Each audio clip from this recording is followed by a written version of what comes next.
कुछ साल पहले एक पार्टी में मेरी मुलाकात एक आकर्षक और प्रभावित करने वाले व्यक्ति से हुई। वह अपने पेशे में काफी सफल था और पार्टी में लोगों के बीच अपना रुतबा देखकर उसे काफी खुशी भी महसूस हो रही थी।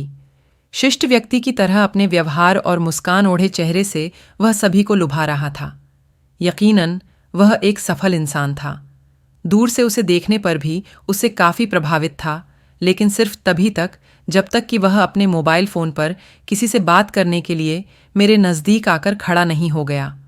मुझे समझते देर नहीं लगी कि वह फोन पर अपनी बेटी से बात कर रहा था। उसका बात करने का तरीका काफी रूखा था।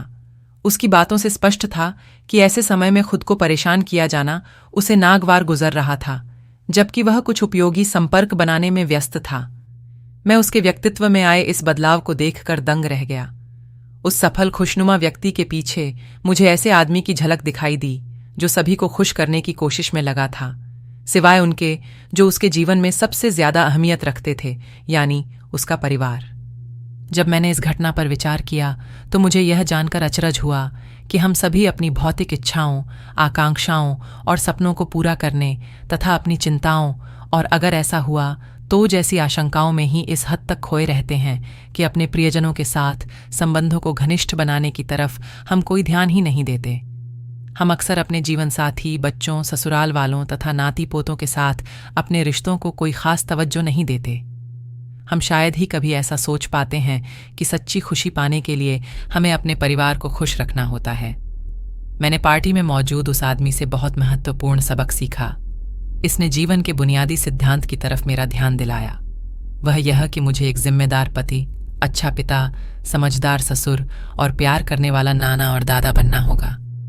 मेरे लिए हर दिन कुछ न कुछ सीखने का दिन होता है, क्योंकि मैं अपने साधारण तरीकों को अमल में लाते हुए अपने परिवार तथा दोस्तों के साथ संबंधों को पुख्ता करने में जुटा हूं। अपना सबसे कीमती सामान यानी अपना समय परिवार के साथ बिताने पर मेरे हाथ जो लगा है उसे मैं जीवन भर नहीं भूल सकता। मैंने परिवार के साथ बैठकर ही दिन भर की चिंताओं की गांठों को खोलना और सीधे सच्चे सुखों को भोगना सीखा है। मुझे उम्मीद है कि इस वीडियो में अपने जो विचार मैंने आपके साथ बांटे हैं उनसे आपको अपने घर और दफ्तर में अपने संबंधों में प्रगाढ़ता लाने में मदद मिलेगी, और यदि आपका परिवार व्यापार में सक्रिय है तो इससे आपको तथा आपके परिवार को जीवन के उतार चढ़ाव खुशी खुशी झेलने में मदद मिलेगी। मैं आपके तथा आपके परिवार के लिए लंबी पारी की दुआ करता हूँ। ईश्वर करे आपके जीवन में सदा आनंद, मौज मस्ती और उपलब्धि छाई रहे। एक दूजे के लिए क्या यह मुमकिन है? अगर आप जीवन भर की खुशी जुटाना चाहते हैं तो अपने जीवन साथी की परवाह करना सीखें।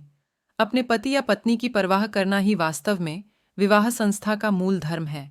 अपने जिस जीवन साथी के साथ आप जीवन के 40 से 50 वसंत देखते हैं, उसे प्यार देना और उसकी इज्जत करना स्वर्ण पदक पाने या तरक्की मिलने अथवा कारपोरेट जगत में ऊंचा मुकाम हासिल करने से कहीं ज्यादा अहमियत रखता है। पति के तौर पर जीवन के इस साधारण गणित को समझने में मुझे कई साल लग गए।